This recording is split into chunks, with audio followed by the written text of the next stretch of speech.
Welcome to another edition of BCR Webcasting. Today I'm very happy to be joined by Sean Edwards. Hello, everyone. Sean is Managing Director, Head of Legal at SMBC, and he's also Chairman of ITFA, and I'm sure most of you know Sean. Sean, we are partnering once again, Yes. BCR and ITFA, for the second TIF Trade Investment Forum, going to be on the 16th of April at your offices, SMBC. So we're very much looking forward to that.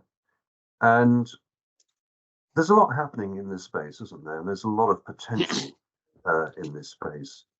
I just wanted to get your thoughts on why this is important, why people should be listening and taking note of what's happening in the space for investing in trade finance assets.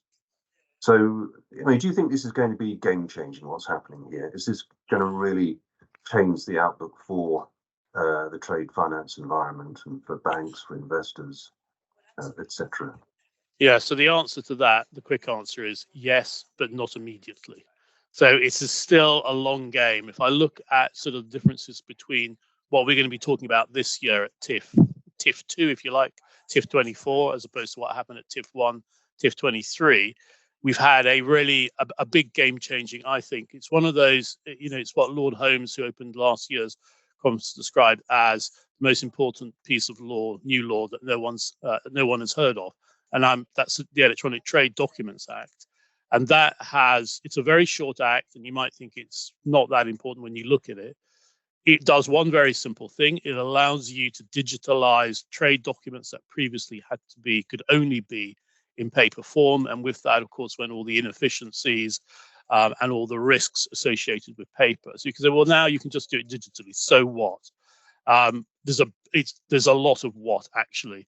So at one level, this is enabling you to digitalize your physical supply chain. And it's been very important, I think, for the bill of lading community. I don't think personally, parenthetically, that they've made the most of it yet, but that is happening. We're seeing more people entering that market, suppliers entering that market, because, as I'm sure many of the listeners know, most trade documentation is governed by English law, including bills of lading. So under the governing law of the document, you can now have a digital document. That will be a slow burner, but that will have a big change. The other end, if like the financial supply end of it, things like previously semi-loved instruments like bills of exchange and promissory notes can now become digital. We've already seen that happening, being used to finance SMEs in the UK. It's very small scale, but it's scaling up. Now, why is that of interest for people like the community that we want to attract to come to TIF, non-bank investors? It's because these are really very robust assets. They're very simple to understand legally, because they are now digital or electronic. They can be processed really in the same way as bonds can.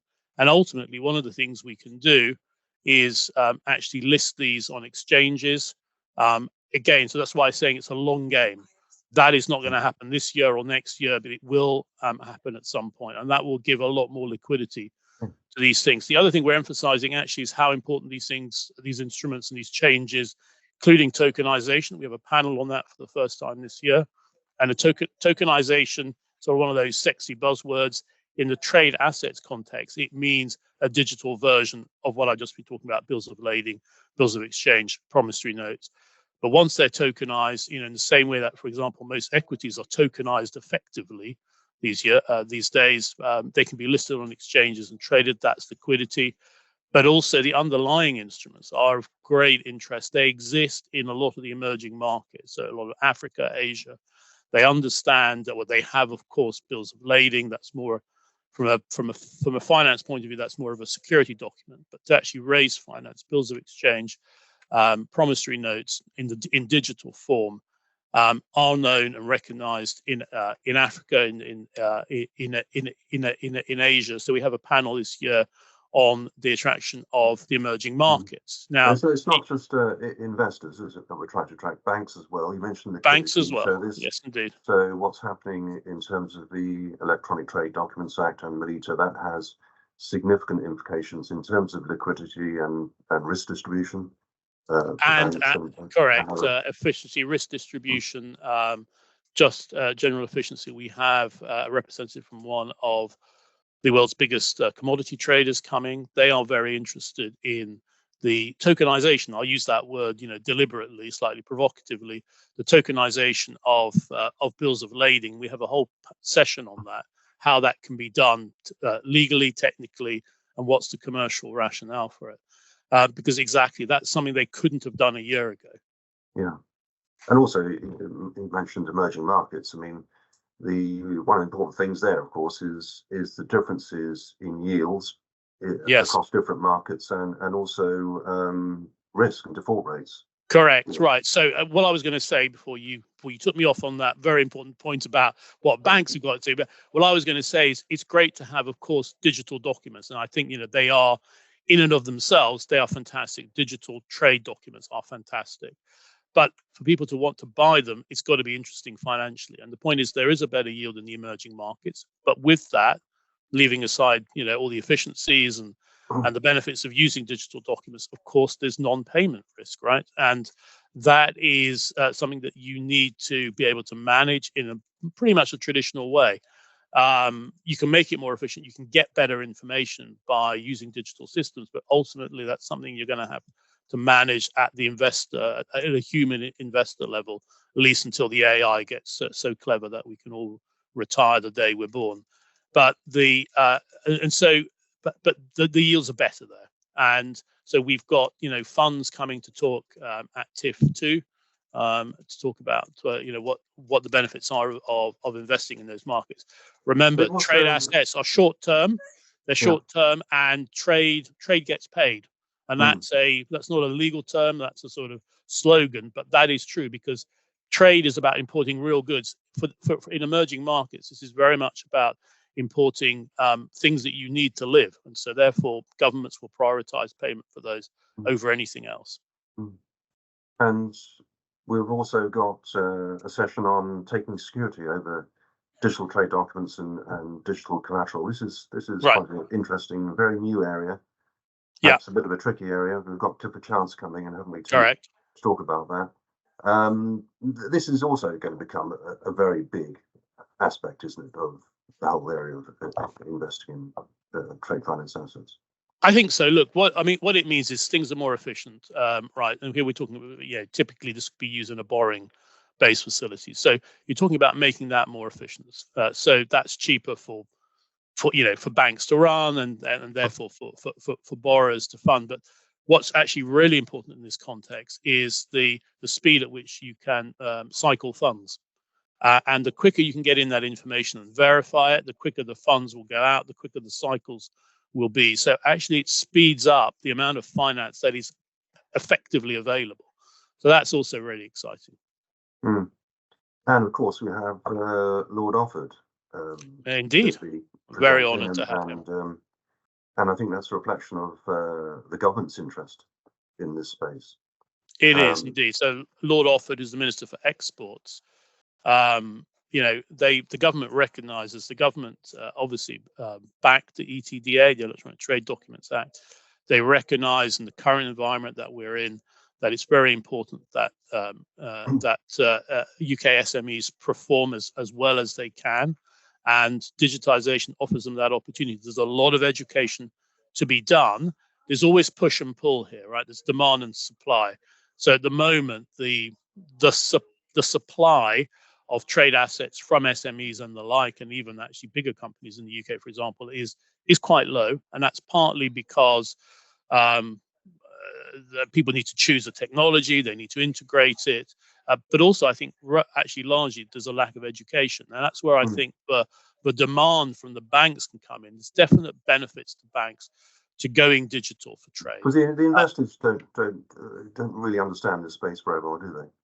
So in terms of education, They don't. So I think it's very important that banks actually package these things up, whether it's directly or through funds that they've set up. We've got Santander Asset Management coming, and that's a trend that we've seen a lot of banks to set up separate asset management arms. They invest on, on a very much on an objective basis. So they don't just buy assets from the bank that established them. But they package those, and they are the ones who actually educate the investors. Another thing we're doing actually is sort of trade. We talked about trade funds quite a lot, but obviously trade as an asset class or as part of a multi-asset fund is also something that's of increasing interest, because trade assets are relatively short-term, very liquid. They're probably the closest physical asset, if you like, to cash that we have, but with a better yield. And if you understand the markets and you go into the emerging markets, a much better yield. And so therefore we've got this year we've got a panel on having trade assets as part of a multi-asset fund with Aviva. So a nice thing to have part of the portfolio. Indeed. It doesn't exactly. It's part of your portfolio. It's not the only thing you invest in, but it's good. It's better than cash. And if you want to be a little bit more adventurous, but remember, the education and the knowledge is there if you want to pick it up, and this is what TIF2 is trying to do. Actually, the assets themselves are very good. So it's not just an alternative to cash. I've got cash of 3 months. I'd rather invest it in a 3 month trade. Actually, think about it longer term, but it's not the whole of your portfolio. Correct. So there's an awful lot happening in this space, yeah. and very significant implications for the trade finance sector moving forward. And it's all beginning to happen now, isn't it? It's happening. There's big changes, but these aren't sort of seismic changes that happen overnight. It's a long-term thing.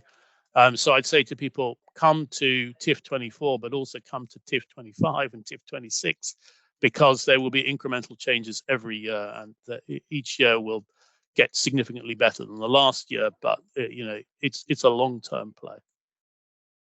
So we encourage everyone to attend, and we've got some very good speakers lined up. We've mentioned some of them. And just to remind everybody, that is going to be on the 16th of April, Trade Investment Forum 2 at the offices of SMBC in London. Sean, thank you very much. Thank you, Michael. Look forward to hearing more from you on the 16th of April. Absolutely. And your colleagues and our other speakers too. Thanks Fantastic. very much. Thank you. And thanks to listeners. Thank you.